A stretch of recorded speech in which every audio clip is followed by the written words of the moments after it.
গতকালকে ইউনূসের রাষ্ট্রীয় মদদে বাংলাদেশে যে মব হয়েছে তার স্পষ্ট নিন্দা জানাচ্ছি।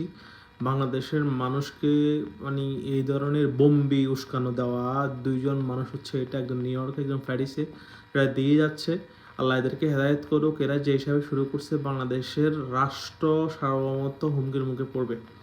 হ্যাঁ, এরা যে হিসেবে মব শুরু করেছে, তো এই যে রাষ্ট্রীয় মদদে হয়েছে কারণ হচ্ছে কি অর্থবহ ইউনুসের কারণে। কারণ এই ইউনুস কোনো কাজের না, এ বক্তৃতা ছাড়া কিছুই দিতে পারে না। এরে জাস্ট ওয়াও করে বিদায় করে দেওয়া দরকার ছিল অন্তত আরও 6 মাস আগে বা আর 1 বছর আগে। হ্যাঁ, বাংলাদেশের ইতিহাসের সবচেয়ে ব্যাড চয়েস হচ্ছে এটাই।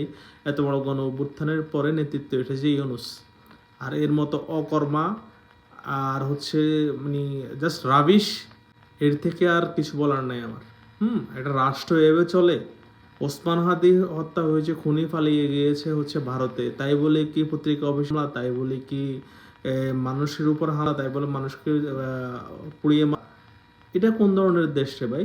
এটা কোন ধরনের মব রে ভাই? আর এদেরকে আবার জাস্টিফাই করে তারা, সেটা হচ্ছে কি প্রেশার গ্রুপ। প্রেশার এভাবে দেয়?